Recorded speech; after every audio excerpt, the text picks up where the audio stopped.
Good afternoon, everyone. Can everybody hear me? Good, better than last time. That's great. Thank you all for joining us today for another Focus on 5. Those of you who were with us last time know that I will be choosing 5 interesting items from the collections of the South Carolina Historical Society. I did want to tell you, if you don't know, that the founders of the Historical Society began collecting these items in 1855.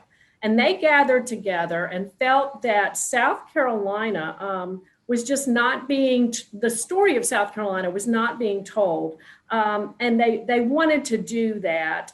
They felt like South Carolina was important during the founding of the nation and the Revolution, and wanted to share that. So they started collecting items, and they collected what they felt was appropriate relating to the history and the culture of our state. We have them to thank for all these amazing things.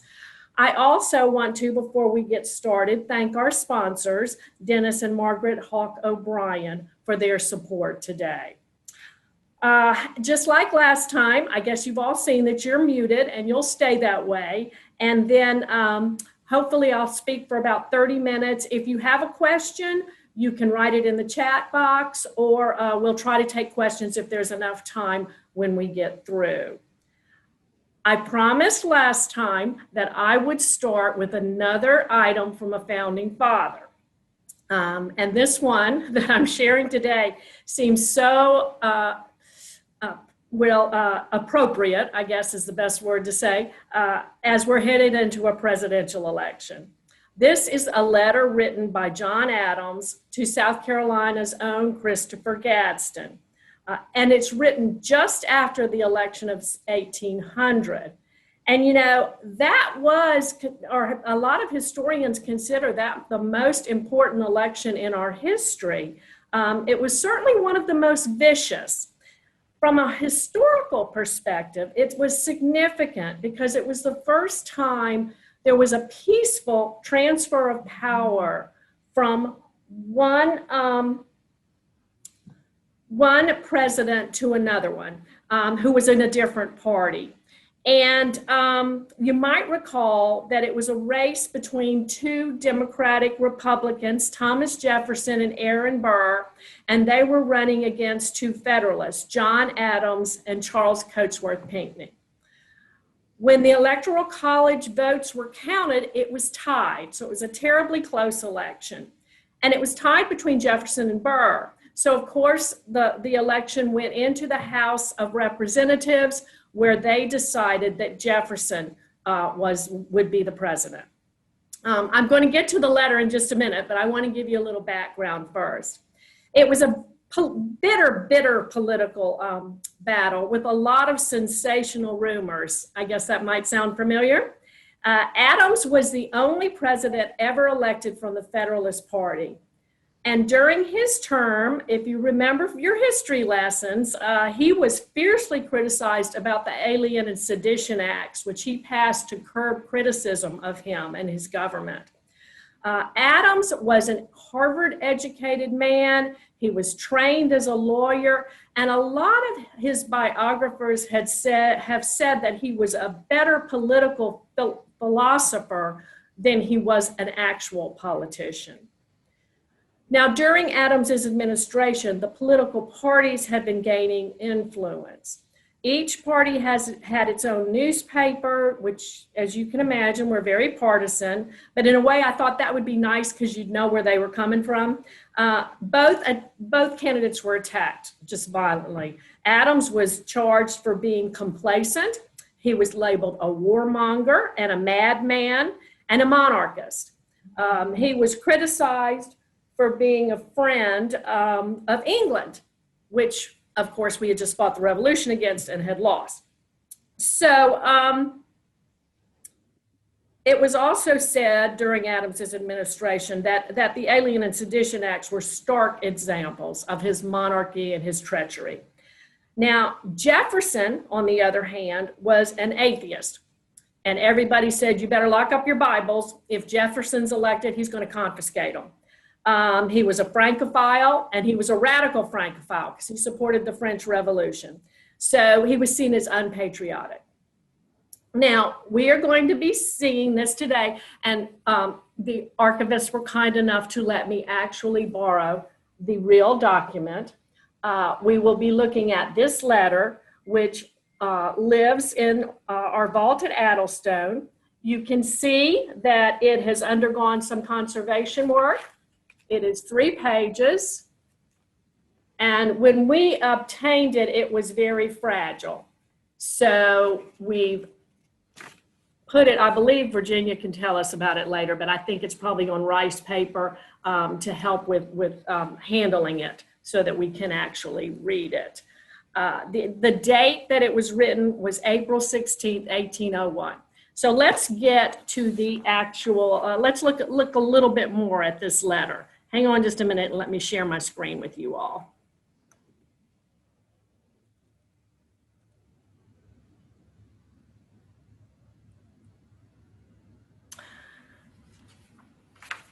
Okay, anyway, as I mentioned, the letter is from John Adams to Christopher Gadsden.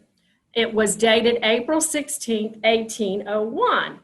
Adams was born in 1735, so he's 11 years younger than Gadsden, and he's 65, he was born in 1735. So he's 11 years younger, and he's 65 years old when he's writing this. Many of you may be familiar with Christopher Gadsden. I know if you're from South Carolina, you are. But for those who are not, he was a Charleston merchant. He was born in 1724. He died in 1805. He was very successful in business and served in the South Carolina Commons House.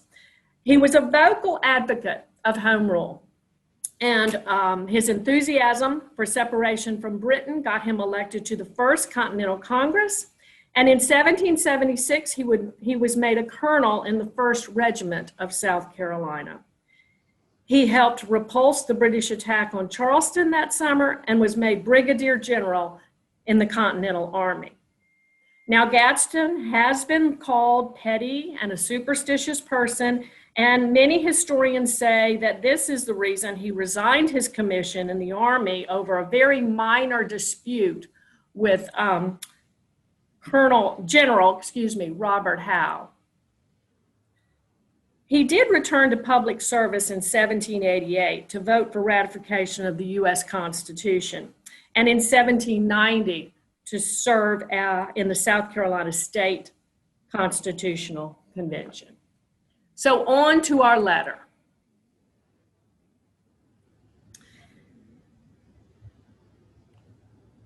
Adams is writing from Stonyfield, and he begins by saying, "My dear friend, I have received your favor of the 11th of March, and with a pleasure far exceeding all my powers of expression, perceive that your friendly sentiments for me are as kind and indulgent as they were 26 years ago. I read with the same satisfaction your publication last fall, and with a tenderness which was almost too much for my sensibility. While White, Pendleton, and McKean, and Clinton, and Gates, and Osgood, and many others I could name were arrayed in political hostility, friend Gadsden was almost the only staunch companion who was faithful. What is the reason that so many of our old standbys are infected with Jacobism? The principles of this infernal tribe were surely no part of our ancient political creed." And then, in a very Adams tone, it goes on, "Foreign meddlers, as you properly denominate them, have a mysterious influence in this country. Is there no pride in American bosoms? Can their hearts endure that Callender, Duane, Cooper, and Lyon should be the most influential men in the country? All foreigners and all of degraded character." Now, there's a wonderful book published by USC Press titled The Writings of Christopher Gadsden. And that actually has Gadsden's letters to Adams before and after Adams wrote this one. The originals of those letters, by the way, are housed at the Massachusetts Historical Society. But that same book also features Gadsden's publications, including the one that Adams is talking about here. That was a letter that Gadsden sent to the South Carolina State Gazette in October of 1800, where he asked for votes for Adams. He warned in that letter that our pretended foreign friends that we had to struggle with at the last presidential election will ruin our union. And he said that each state should think for itself and avoid turbulent and foreign emissaries. So these are the second and third pages of Adams' letter. In Gadsden's correspondence to Adams following the election, the month before the letter we're looking at, he says he was forced to take up his pen to express his sorrow that Adams did not win. He says, God grant that the recollection of your ungrateful treatment may not deter truly firm, virtuous men from venturing their names to be held up to the public. I am not without suspicion that foreign meddlers must have had this deep political slyness in view. Gadsden also mentions the honorable behavior of General Pinckney. As I mentioned, in 1800, Charles Cotesworth Pinckney ran with Adams on the Federalist ticket. Now, at this time, you didn't pick a president and his running mate as vice president. You simply voted for one, and whoever got the second most votes became vice president. Pinckney was a diplomat to France in the famous XYZ incident, and he was very popular, particularly in the South. So it could have ended up with Pinckney serving as Jefferson or whoever won vice president. There were some actually in South Carolina, in our state capital, who wanted that to happen. But Pinckney decided that wouldn't be the right thing. He traveled personally to Columbia and he met with our legislators. He convinced them not to vote for him, but for Adams. It was a matter of honor, and he refused to abandon his running mate. So on page 2, Adams responds to the comments by Gadsden in the pamphlet and letter. And he says, I have been well informed of the frank and honorable construct of General Pinckney at your state election, which was conformable to the whole tenor of his conduct through life as far as it has come to my knowledge.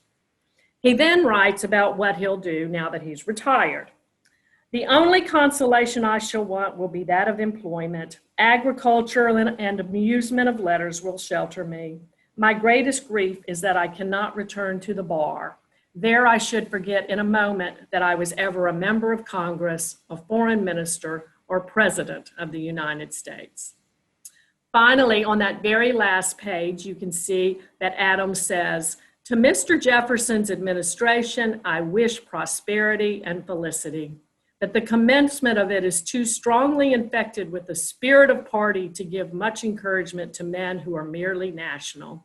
And he closes, accept, my dear sir, a repetition of assurances of a warm affection, a sincere friendship, and a high esteem from, and you see his signature, John Adams.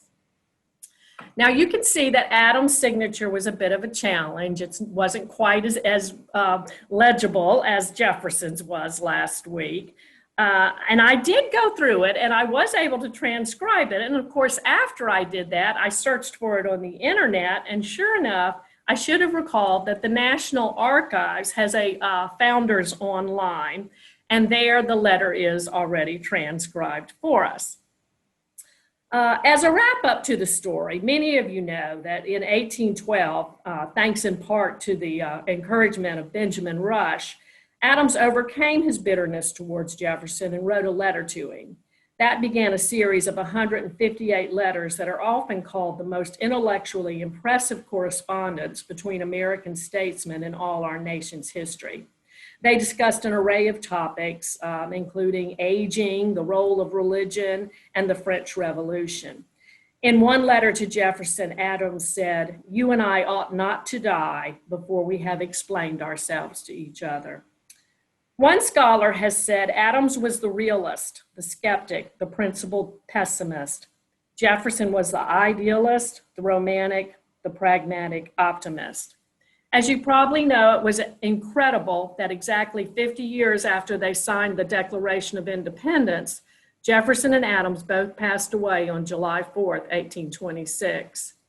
So anyway, it's been fun to contrast the correspondence of these two incredible men that we have in our own collection. Now, for our next item, you know, the Society has such a rich and fabulous collection of maps. I wanted to include one again in this session. So this is what I chose. It's the plan of Santee Canal. The history of transportation has always intrigued me. It made such an impact on people's lives. In the late 18th and early 19th century, canals were vital to economic development of our nation. And of course, this was before the railroads came along. In South Carolina, as settlers moved inland from the coast, they had to have a way to get their agricultural products like cotton and indigo to Charleston in order to export. As you know, there were very few roads, and those that did exist were easily washed away and undependable. Travel was slow in the absolute best weather. The fastest and most efficient way to transport items was by water. Boats could travel down the Santee, but once they got to the coast and tried to make it to Charleston, they were smaller boats and they were often lost at sea. So the state agreed to construct America's first Summit Canal, which would connect the Santee River with the Cooper River. And from there, boats could head down the Cooper to Charleston Harbor. In 1773, the state commissioned Henry Mouzon Jr. to survey the best route for the canal. The project was interrupted by the Revolutionary War, but in 1785, the General Assembly granted a charter to the Santee Canal Company.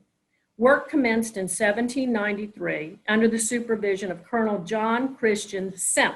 His last name was spelled S-E-N-F. Senf was a Swedish immigrant who served as the state's chief engineer. He employed about 700 men who worked with picks and shovels to complete the project. It took 7 years. The SCHS holds several large hand-colored plans of the Santee Canal, and this is one of my favorites. It depicts the 22 miles of the canal, the locks, and all the associated buildings along the route. And it also shows a great detail concerning the surrounding landscape.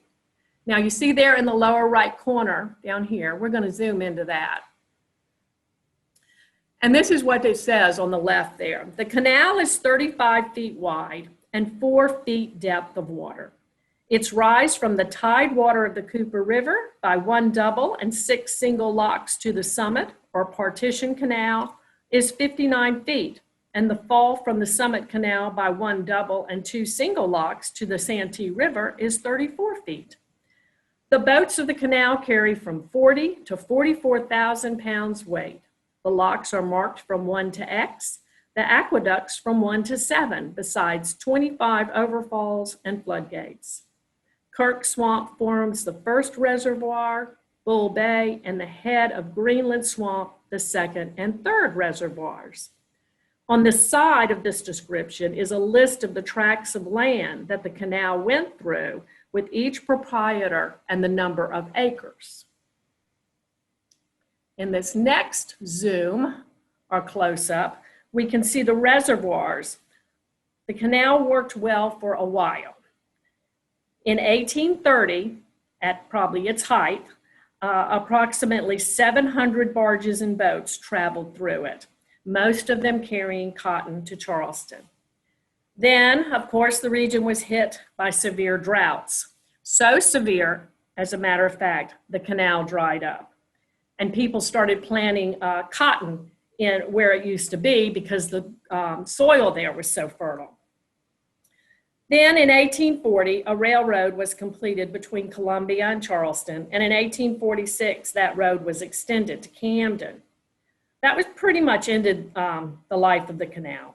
Its charter was revoked in 1850, and as many of you know, most of it now lies under Lake Moultrie.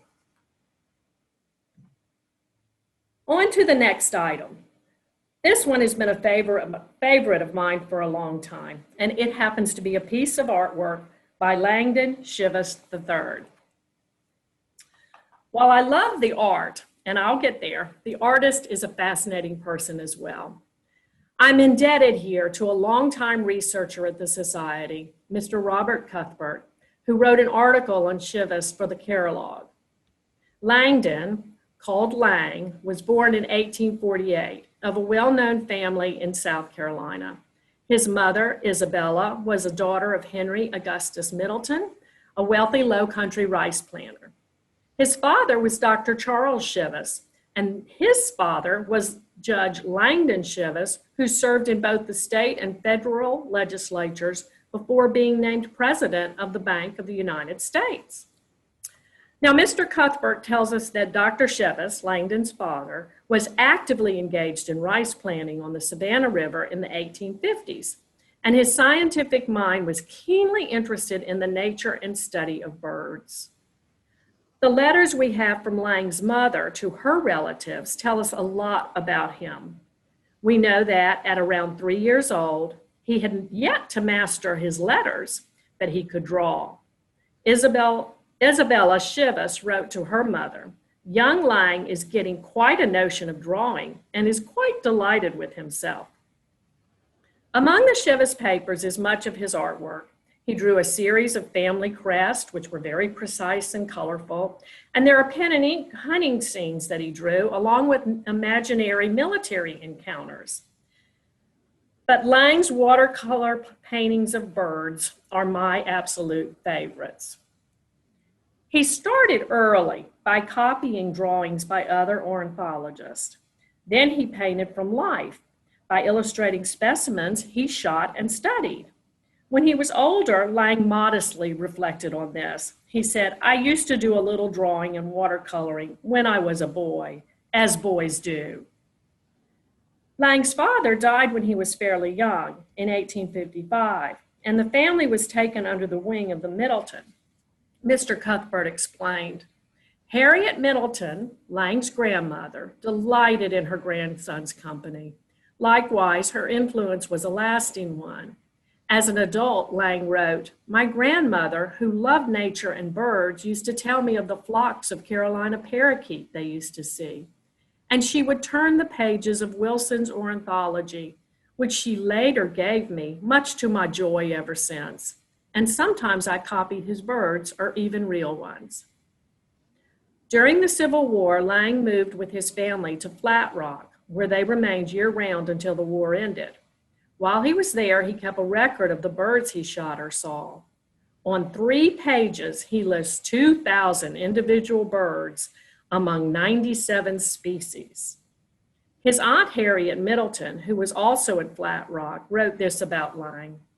"Lang is growing fast. He is the same gentlemanly boy he always was, always responsible, very like the Cheveses in having the most decided taste. He makes no noise in the house, for he is always busy. The moment he comes in the house, he reads or paints birds, and his voice is never heard." Toward the end of the war, the Confederate Army needed men, and they began accepting boys as young as 16. In the winter of 1865, the Cheveses left Flat Rock to live in Columbia. There, Lang was allowed to join his cousin in the 7th Regiment of the South Carolina Cavalry. "We all love him so dearly," said his Aunt Harriet when he rode off, and yet I never expect to see him again in this world." Fortunately, the 2 young soldiers did not reach their destination before the fighting ended in April. Now, the one thing I love about these large watercolors is that they were executed on wallpaper. Most likely, they were painted during the war years, and there was a paper shortage. You can see the flower pattern of the wallpaper, and here you see that Lang used 1 large sheet for 2 different drawings. Instead of detracting from the work, I think it gives it so much texture. Now, again, to tie up the story of Langdon Cheves. After the Civil War, he attended the College of Charleston and graduated first in his class in 1871. He was good at math, and his first job was as a surveyor in Georgia. Well, that didn't last long because he declared engineering a barbarous life and returned to Charleston. An attorney there, General James Connor, took Lang in as an apprentice. He was attentive and conscientious and quickly earned the general's confidence. After several years, Connor wrote to Lang, "I know of no one but yourself to whom I would offer a partnership." In addition to practicing law, Lang managed the family's land and the old plantation home on the Combahee River. He didn't marry until he was 40, when he wed his cousin, Sophie Haskell, who was 2 years older than he was. Apparently, Lang was very frugal, and this irritated Sophie because she complains about her lifestyle in several letters to him. She died in 1922, but Lang lived another 17 years. Known for walking about Charleston in outdated clothing and mannerisms, he died in 1939 at 91 years old. Mr. Cuthbert tells us that Lang's frugality paid off because when he died, his estate was valued at $4 million. Okay, I'm going to try to stop sharing and start my video again. There we go. Now, for the next item. You know, when we think of archives, we think frequently of paper and sometimes of artwork like we've seen, and sometimes of maybe an artifact or two. But the SCHS actually has over 1,000 volumes of rare books. They cover topics like religion, art, literature, law, history, biography, and genealogy. So I wanted to highlight one of those today, and I chose an edition of Elizabeth Allston Pringle's book titled A Woman Rice Planter. This one was published in 1914. And you can see the artwork on the front. Now, it was published under her pen name, Patience Pennington. I'm going to show you, that's the spine, and this is the back, and we've got this pretty gold edging on the top of it. So that is our Woman Rice Planter, which is the next Focus on 5 item. Let me see, and now I'll go back.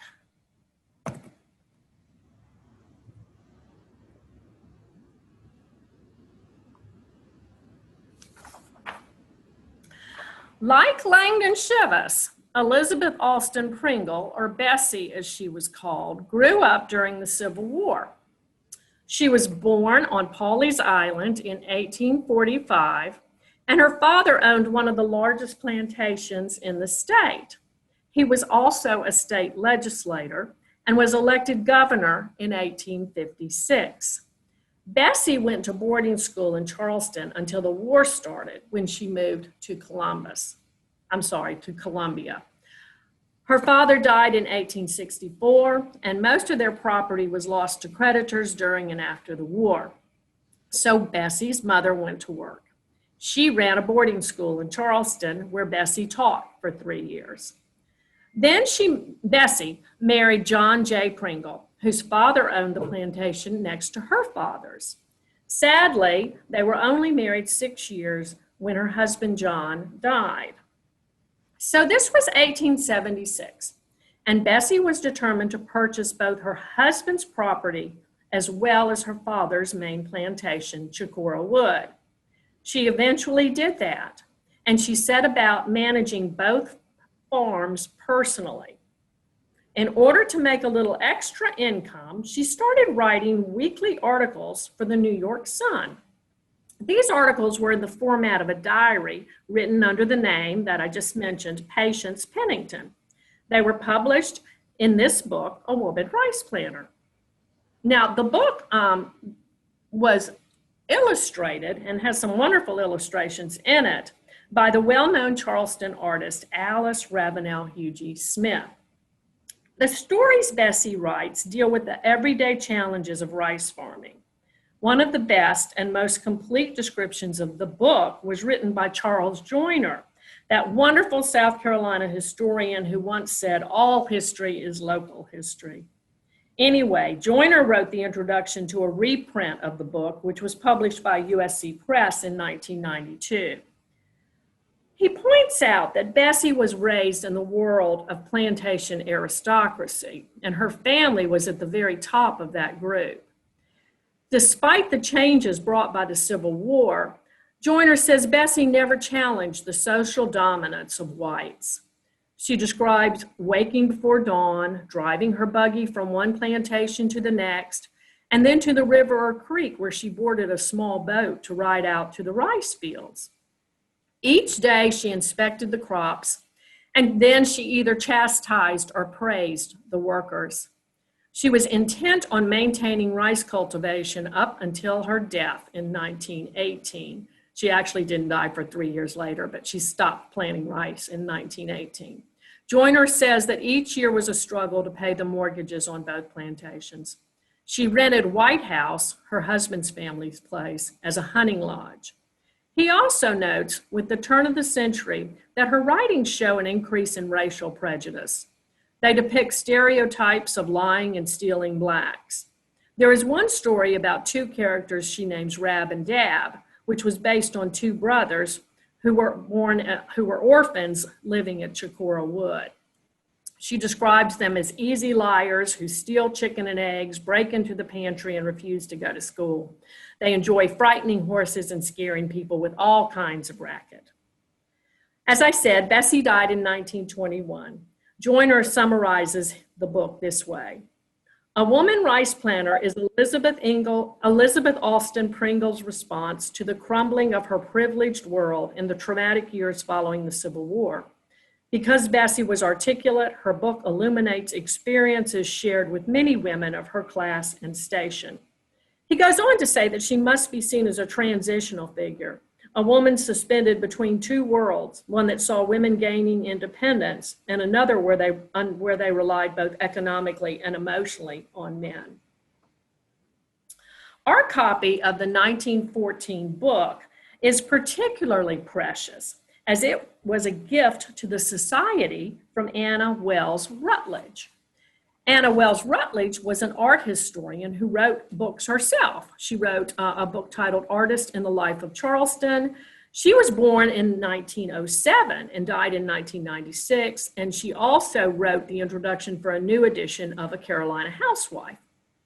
Now, this volume of A Woman Rice Planter is inscribed saying that the author, Elizabeth Pringle, was Cousin Bess and was Anna's godmother. There are also two original photographs pasted in it, which you can see here. This one at the very top here has a note beside it that says Rab and Dab.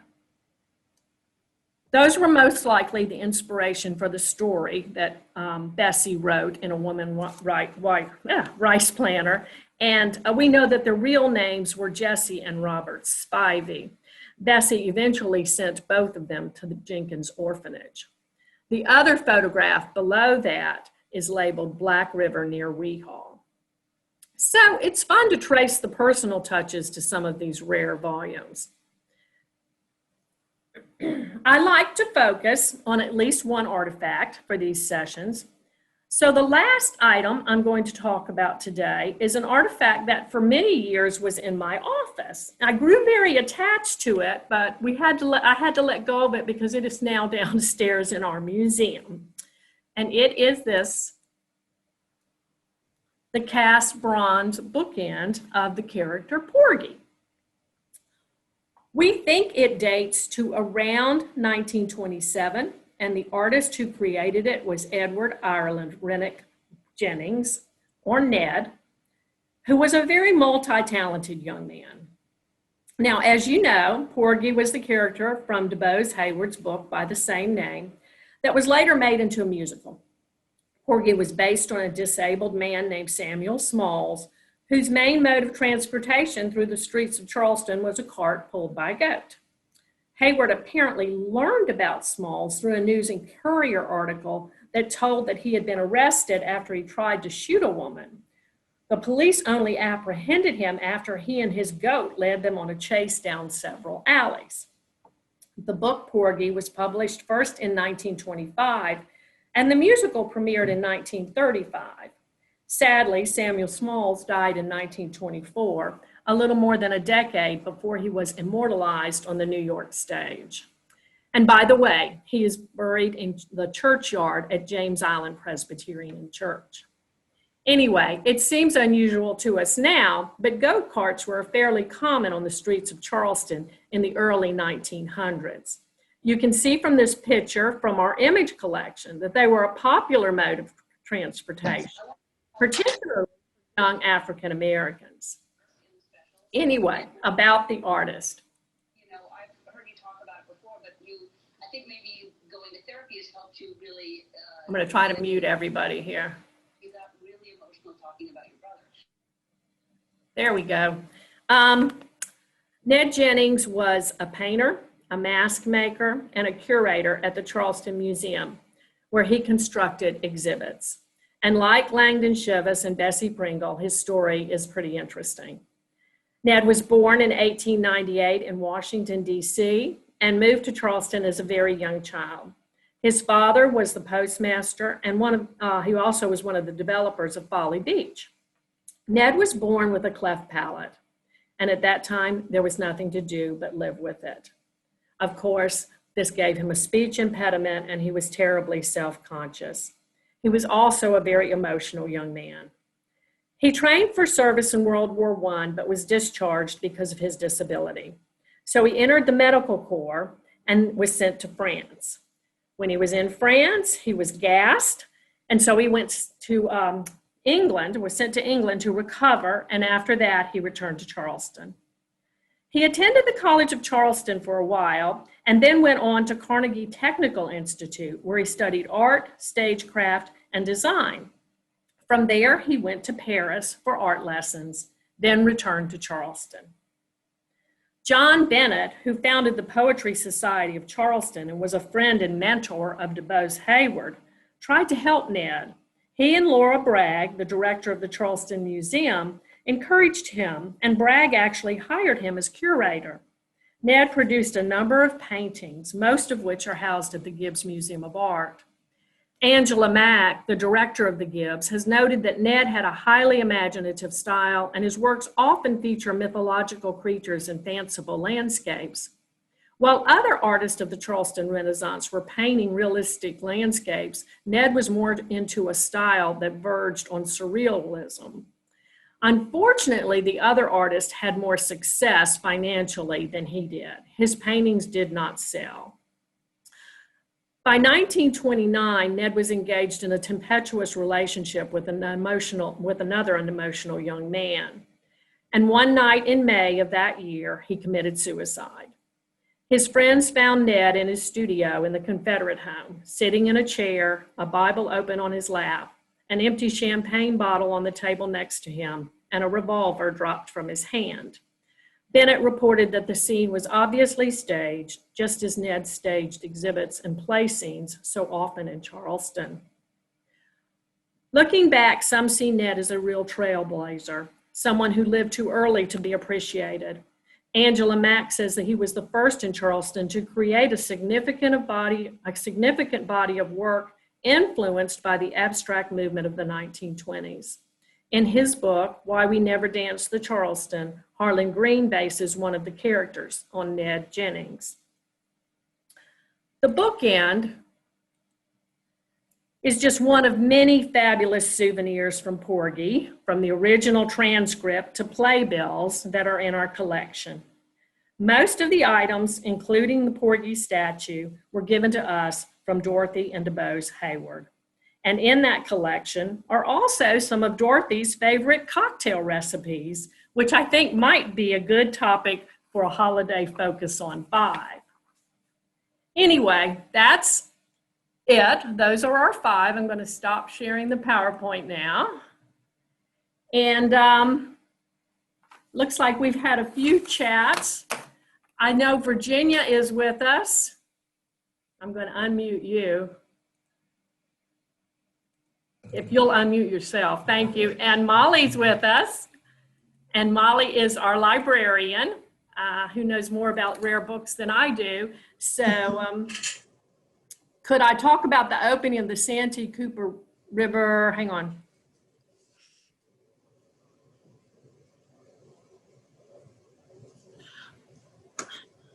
The canal.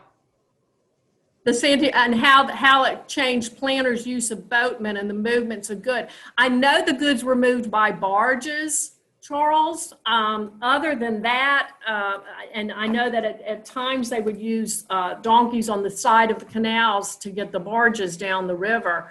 That's pretty much all I'm really familiar with. Do you know more than I do? I've done research in your library in the 18th century. I'm an 18th century maritime historian, so that's why I asked the question. In the 18th century, there's a lot of use of black slave boatmen as patroons and as boatmen to move rice or indigo down the Santee and the Cooper River. So I'm just wondering whether the planters then, with the canal, changed, whether they use slaves, moved to larger, ships. Does that impact their use of labor? Because in the 18th century, there are basically very large numbers of boatmen in all these plantations, far up the Santee, far up the Cooper, who come all the way down to Charleston. I'm wondering if the canal changes that. You would certainly think so, wouldn't you? I would, but I don't know. Yeah, I don't know either. I haven't seen any statistics on it, but I'm guessing maybe if you really did an in-depth look at some of the plantation journals that talked about how they were using their enslaved people, we might be able to find that out. It's a great question. Okay, thanks. Thank you. Anybody else?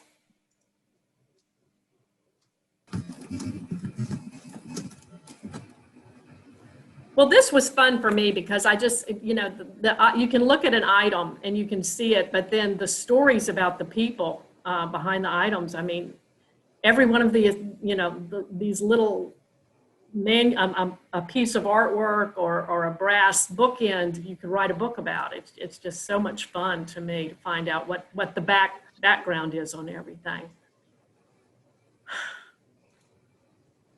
Okay. Well, you all are great to join us. No more questions? Thank you so much. I hope everybody has a good evening. Oh, one thing. The Society's Fall Tour is on Sunday. You've got to register before it to be able to view it, but you don't have to watch it on Sunday. Once you register, if you can't make it on Sunday, there are 3 videos about Camden, and I watched them today, and you really do. You feel just like you're on one of our fall tours, going through beautiful homes. There's a battlefield tour. There's just some really significant places there. So it's only $30. Register for your fall tour, and I hope that I will be seeing you Sunday at that. Y'all have a good evening. Bye-bye.